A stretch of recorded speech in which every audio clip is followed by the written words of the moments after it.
पलटू राम का सपोर्ट करने वाला बंदा वही होगा जैसे का खाया अन्न वैसा हुआ मन। जैसे ही जातिगत जनगणना हुआ है, पटना बदल गया भाई साहब वेटिकन सिटी में, और छपरा बदल गया भाई साहब न्यूयॉर्क में। जातिगत जनगणना का फायदा है बिहार में? हाँ बिल्कुल है। जातिगत जनगणना का कोई मतलब है भाई? कोई मतलब नहीं है, कोई अर्थ है भाई? कोई मतलब आप हिंदू है, आप मुसलमान है, आप जाट है, आप गुज्जर है, इससे सरकार को क्या लेते ना? अच्छा, आपके हिसाब से प्रधानमंत्री कौन बनना चाहिए? नीतीश कुमार को बनना चाहिए। नीतीश कुमार। हाँ, नीतीश सरकार वहां रही है, उनका नाम तो पलटू राम हो गया। वो कभी बेपंदी के लोटे हैं। यह गठबंधन पसंद आया कि नहीं? INDIA इस बात का वो गठबंधन का है तो ठगबंधन है। तो जो सरकार में है उसके कोई भी आरोप नहीं है, और जो विपक्ष में है उस पे आरोप ही आरोप है। 1700 करोड़ का पुल उड़ जाते हैं, ये भ्रष्टाचार नहीं है तो क्या है? जाति देख करके कौन पिछड़ा हो रहा है और कौन अगड़ा हो रहा है?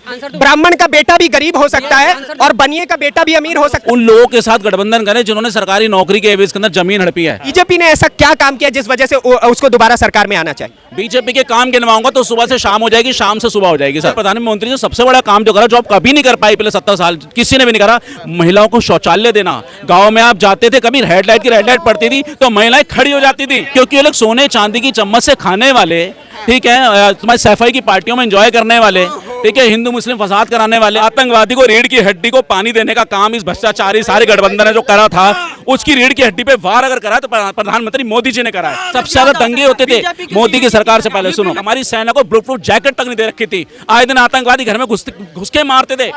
घर में घुस के पहला वो नहीं दिख रहा है, पुलवामा दिख रहा है। भारत से सब डरते हैं, सबकी फटती है भारत से। अब पुराना भारत नहीं रहा है, नया भारत बन चुका है। लोग हैं जो भारत के टुकड़े होने का सपोर्ट करने वाले कन्हैया कुमार को गोद में बैठा करके राजनीति करने वाली कांग्रेस पार्टी का दामन पकड़ के राजनीति चला रहे हैं। नरेंद्र मोदी की सरकार के ऊपर यह भी आरोप लगता है कि भाई साहब उनके समय पे बेरोजगारी और महंगाई हद से ज्यादा बढ़ी है, तो इसको लेकर के क्या कहेंगे? कोई बेरोजगारी नहीं है। बेरोजगारी, मैं कह रहा हूं, बेरोजगारी तब थी जब 2014 से पहले लोग हाहाकार करते थे।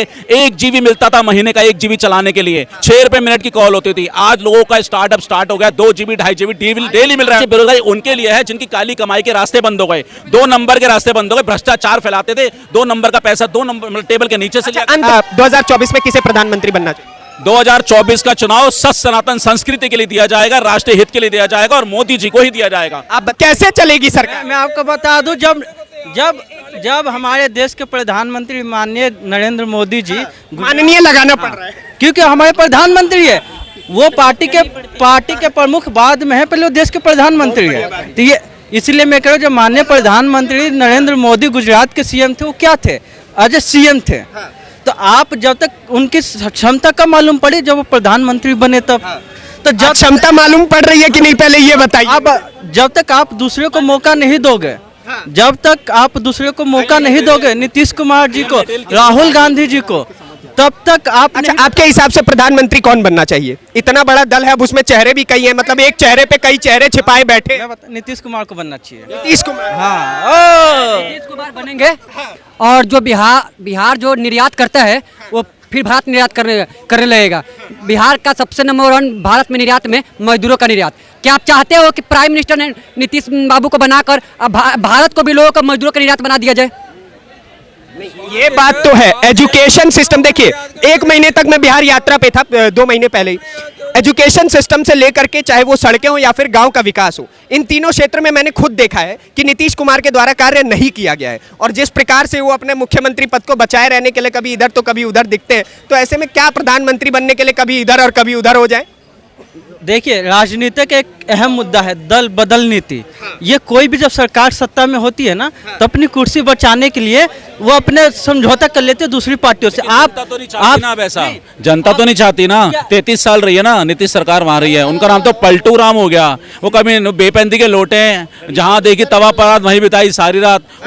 उनका अपना कुछ है ही नहीं। अब देखिए ना, उन लोगों के साथ गठबंधन करें जिन्होंने सरकारी नौकरी के एवज के अंदर जमीन हड़पी है, सरकारी नौकरी के लालच में जनता को कितना बेवकूफ बनाया है। लालू प्रसाद यादव के, अब उनके बेटे साथ में फेल, ये कहते चलो अनपढ़ है जो भी है, लेकिन उनकी क्षमता देखो कि बीजेपी जो आज केंद्र में, जिनकी बदौलत उन्होंने बिहार में सत्ता हासिल की, उसके बाद एकदम पलटू राम बनकर के वहां पहुंच गए, बेपैंदी के लोटे बनके। उनके ऊपर जनता कैसे विश्वास करेगी? आपके अकेले बोलने से नहीं होता। आप एक बात बताइए, आपका कहना है नीतीश कुमार बनने चाहिए प्रधानमंत्री, और INDIA गठबंधन खड़ी होकर के कहती है कि हमारे तो नेता राहुल जी हैं, तो क्या कहेंगे राहुल जी के बारे में? INDIA अभी तक कोई भी सिद्ध नहीं किया कि हमारे नेता राहुल गांधी ही हैं। आप सुनिए सुनिए कर भी नहीं सकते क्योंकि वो बारात ऐसी है जिसमें दूल्हे का पता ही नहीं है। रोज एक नया दूल्हा बनेगा और रोज उसके कपड़े फटेंगे, रोज उसको संसद से निकाला जाएगा। तो जनता नहीं चाहती भाई, जनता नहीं चाहती। आप लोगों की सुलूट खसोट से 70 साल जनता पस्त हो चुकी है। अच्छा चलिए एक सवाल मैं आपसे करता हूं, बीजेपी ने ऐसा क्या काम किया जिस वजह से उसको दोबारा सरकार में आना चाहिए? बीजेपी के काम गिनवाऊंगा तो सुबह से शाम हो जाएगी, शाम से सुबह हो जाएगी सर। अगर सही मायने में देखो तो ये जहां आप खड़े हो, जहां आप यूट्यूब चैनल चला रहे हो, पहले इतनी बेरोजगारी थी, इतनी भूखमरी थी, लोग बाग, लेकिन आज भगवान स्टार्टअप हुआ है। आज लोग अपनी एजुकेशन के हिसाब से आगे ग्रोथ कर रहे हैं। सेना में बहुत ग्रोथ आ रहा है, मतलब हॉस्पिटल एम्स बन रहे हैं। पहले 3 किलोमीटर के हिसाब से सड़कें बनती थी, आज 90 किलोमीटर पर डे के हिसाब से जो है जितने भी बड़े बड़े उनका निर्माण हो रहा है भारी क्षेत्र का। गडकरी की तो मंत्रालय की तारीफ की ही जाए। बिल्कुल तारीफ के काबिल है। दूसरा, हमारे प्रधानमंत्री ने सबसे बड़ा काम जो करा, जो आप कभी नहीं कर पाई पिछले 70 साल, किसी ने भी नहीं करा, महिलाओं को शौचालय देना। गांव में आप जाते थे, कभी रेड लाइट की रेड लाइट पड़ती थी तो महिलाएं खड़ी हो जाती थी, महिलाएं खड़ी हो जाती थी। आज महिलाओं को शौचालय देने का जो काम हमारे माननीय प्रधानमंत्री मोदी जी ने करा है, ऐसा काम इनके दूर दूर सपनों में भी नहीं होता था। क्योंकि ये लोग सोने चांदी की चम्मच से खाने वाले, ठीक है, तुम्हारी सफाई की पार्टियों में एंजॉय करने वाले, ठीक है, हिंदू मुस्लिम फसाद कराने वाले, आज रोजाना के बम बात कर रहे हैं हिंदू मुस्लिम फसाद का आरोप बीजेपी के ऊपर। बिल्कुल बीजेपी की नहीं, सबसे ज्यादा यूपी में सबसे ज्यादा दंगे होते थे मोदी की सरकार से पहले। सुनो, यूपी में भाई साहब सबसे ज्यादा दंगे होते थे, मुजफ्फरनगर दंगे, भागलपुर दंगे, आपको याद हो कितने दंगे हुए हैं। और दूसरी बात सुनिए, आप दंगों को तो नहीं मानेंगे क्योंकि आपकी नजर में तो बम ब्लास्ट होते दिल्ली में, वो भी नहीं मानोगे आप। ये तो मानते हो आए दिन आज उस स्टेट में बम फट रहा है, इस कनॉट प्लेस के अंदर आए दिन बम फटते थे। हमें बैठे हुए 20 साल हो गए सीपी में। 2008 के अंदर फटा था, याद हो तो आपको भाई साहब, सरोज नगर के अंदर फटा था, दिल्ली के अंदर। अब इनको ये भी नहीं पता इंसान गिनवा दिया। देखो मेरी बात मैं बताता हूँ, यहाँ पे खड़ी जनता से पूछ लो, 20 साल का मेरा रिकॉर्ड सब बता दें। कनॉट प्लेस सामने सेंट्रल पार्क के अंदर सबसे पहले बम फटा था, 12 खंबा रोड पे कूड़े के ढेर में बम फटा था, तुम्हारे रिगल हॉल के आगे बम फटा था, एक जिंदा बम मिला था जिसको यहीं पे डिफ्यूज करा गया था। आंखों देखा हाल है हमारा।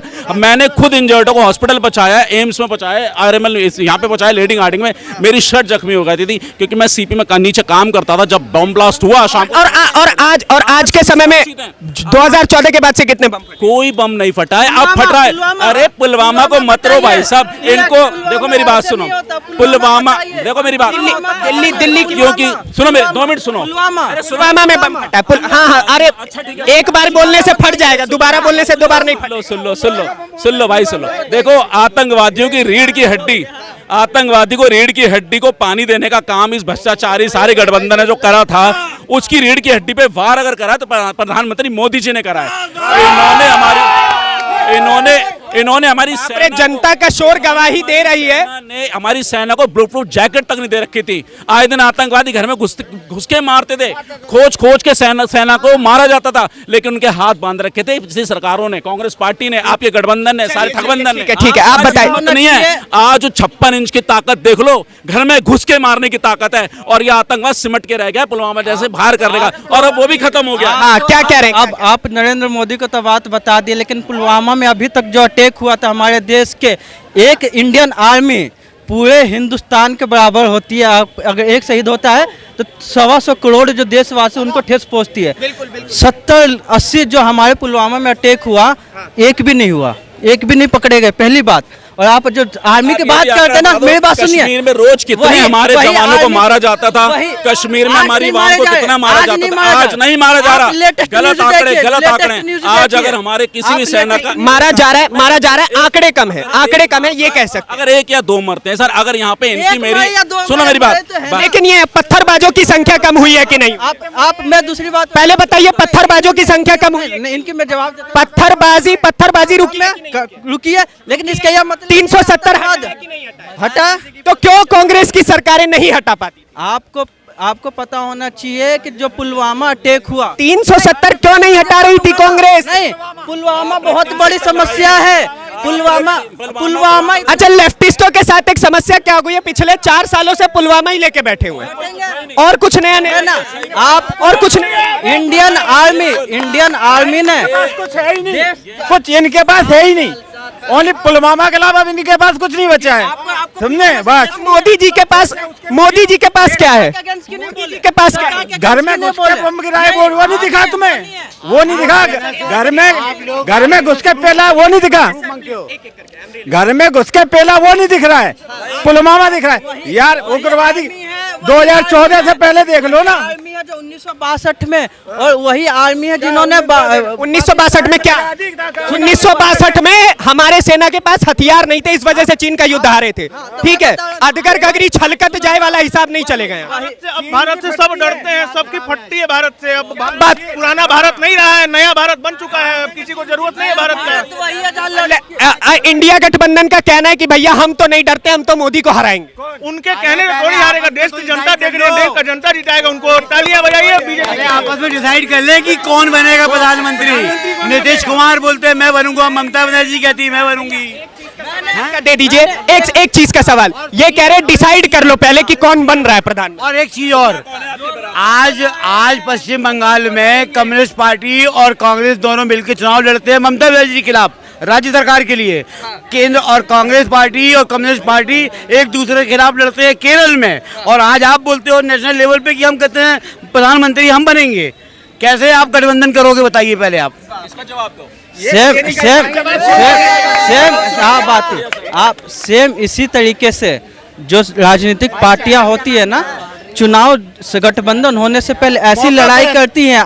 मैं आपको बता दूं, जो आज विपक्ष दूसरे सत्ता के लिए लड़ते हैं, एक दूसरे के अगेंस्ट बोलते हैं, जहां मौका मिलता है कि गठबंधन किया जा सके वहां वही उसके साथ गठबंधन करती है कि नहीं। कांग्रेस पार्टी के मध्य प्रदेश में अगेंस्ट बीजेपी लड़ी थी, आज वहां राजस्थान ले लो, चाहे कहीं भी उनके जब विधायक टूट के जाते तो अच्छे हो जाते हैं।